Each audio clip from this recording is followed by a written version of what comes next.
स्वागत है आपका UPSC education in Hindi YouTube channel पे। तो हम लोग बात कर रहे हैं 6th class NCERT book geography, पृथ्वी हमारा आवास। ये हम लोग की सीरीज चल रही है। तो इसमें हम लोग बात कर रहे हैं आगे।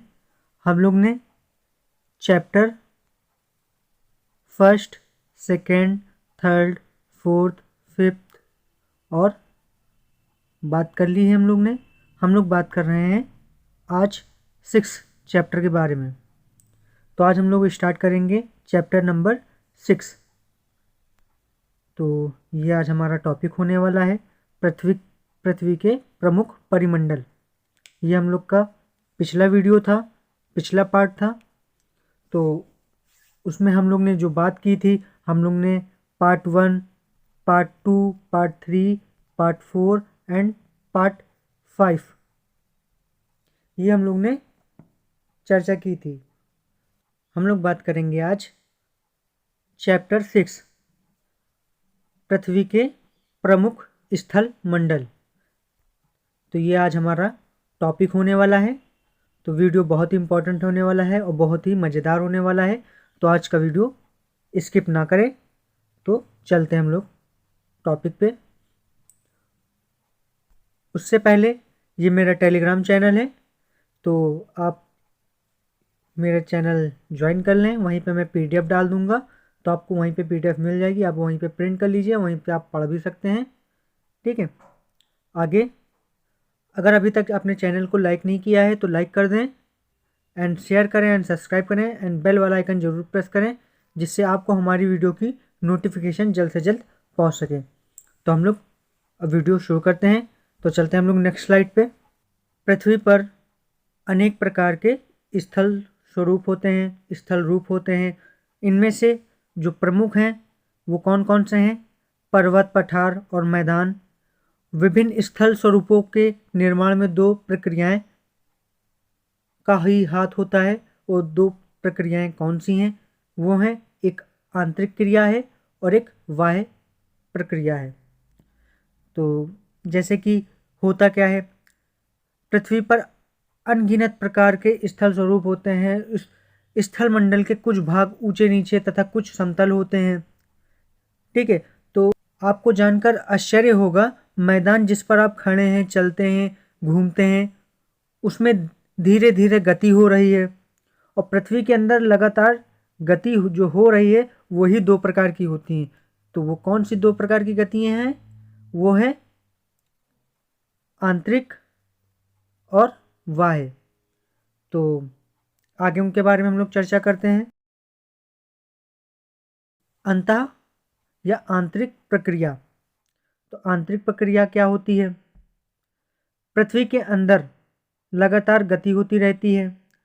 इस गति के फलस्वरूप आंतरिक प्रक्रिया होती है। आंतरिक प्रक्रिया के कारण पृथ्वी की सतह कहीं पर उठी होती है तो कहीं पर धंसी हुई होती है। ठीक है। तो ये हो गई नॉर्मल एक आंतरिक प्रक्रिया। अब हम बात करते हैं बाह्य प्रक्रिया क्या है। तो बाह्य प्रक्रिया के कारण पृथ्वी की सतह बनती है या टूटती रहती है। ठीक है।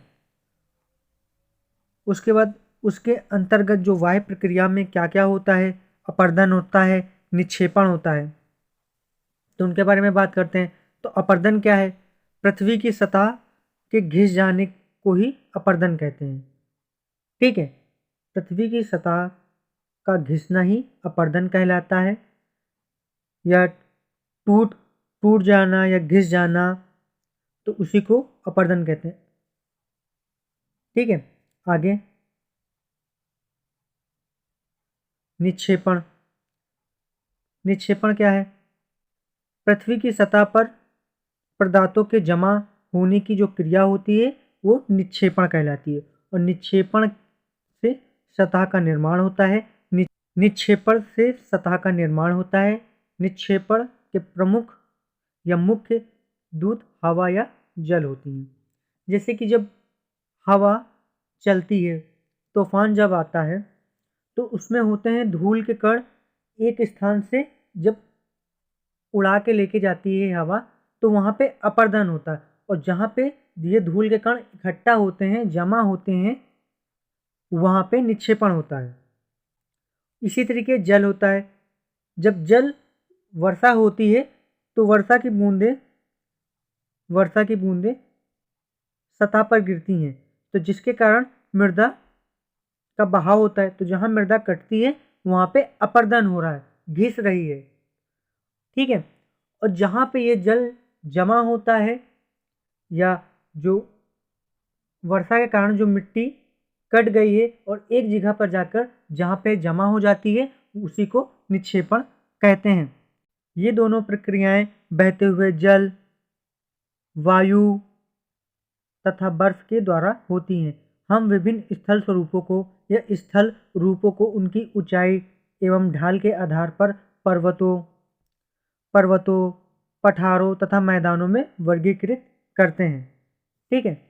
तो उनके बारे में हम लोग देखते हैं। तो सबसे पहले हम लोग बात करेंगे पर्वत। तो पर्वत क्या है, तो उनके बारे में हम लोग एक एक करके चर्चा करते हैं।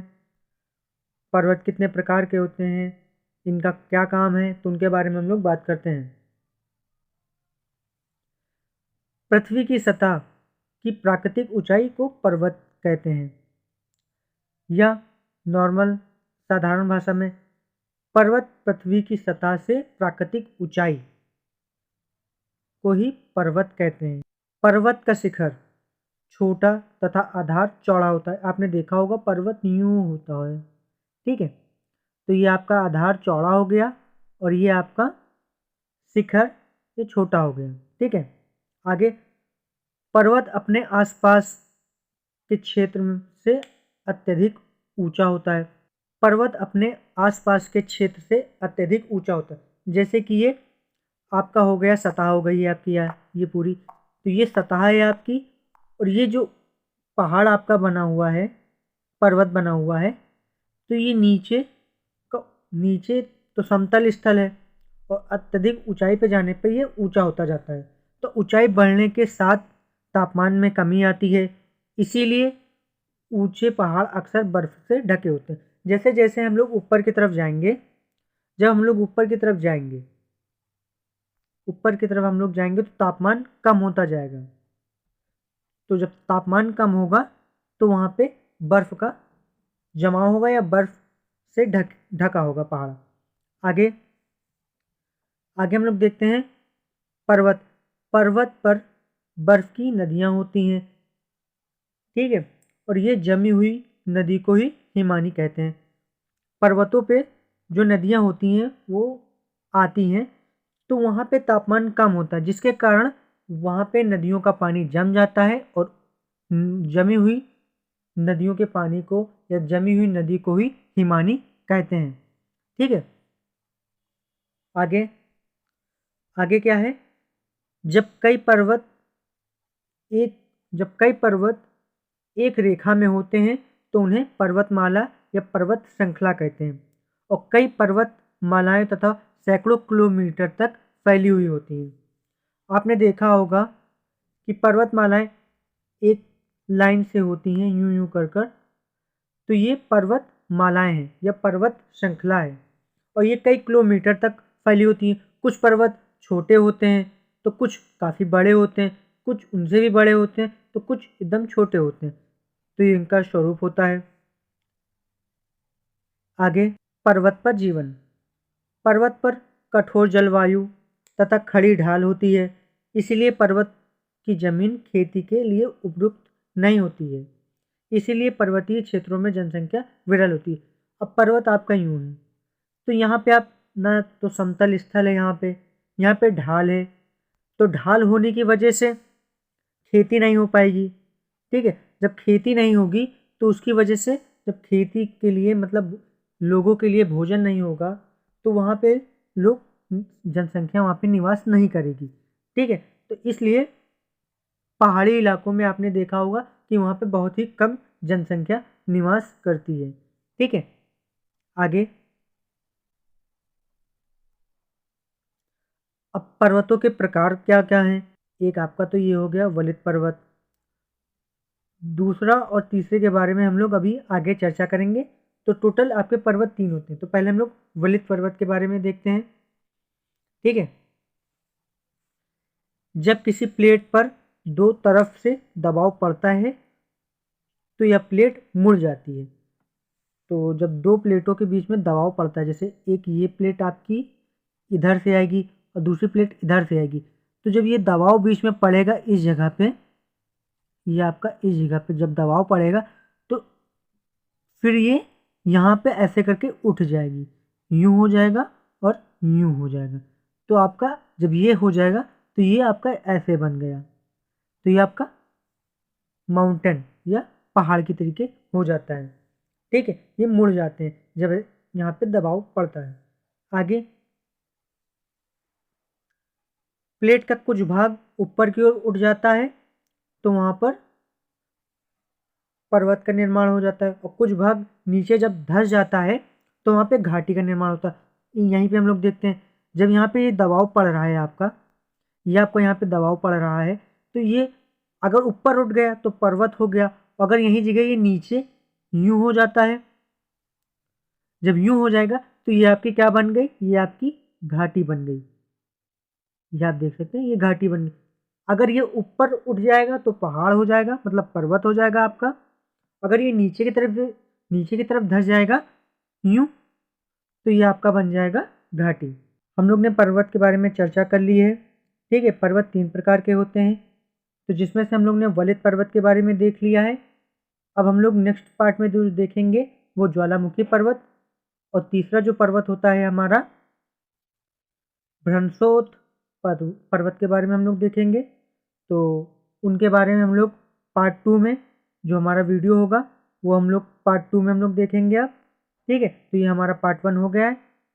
अगर अभी तक आपने चैनल को सब्सक्राइब नहीं किया है तो सब्सक्राइब कर दें, एंड बेल वाला आइकन जरूर प्रेस करें, जिससे आपको हमारी वीडियो की नोटिफिकेशन जल्द से जल्द पहुंच सके। ठीक है, और मैं पीडीएफ अपने टेलीग्राम चैनल पे डाल दूंगा, आप वहीं पे जाकर इसको डाउनलोड कर लीजिए, वहीं पे ज्वाइन कर लीजिए आप इसको। ठीक है, तो पीडीएफ का लिंक वीडियो के डिस्क्रिप्शन बॉक्स में मिल जाएगा आपको। ठीक है, तो इसी के साथ मेरी वीडियो समाप्त होती है। धन्यवाद।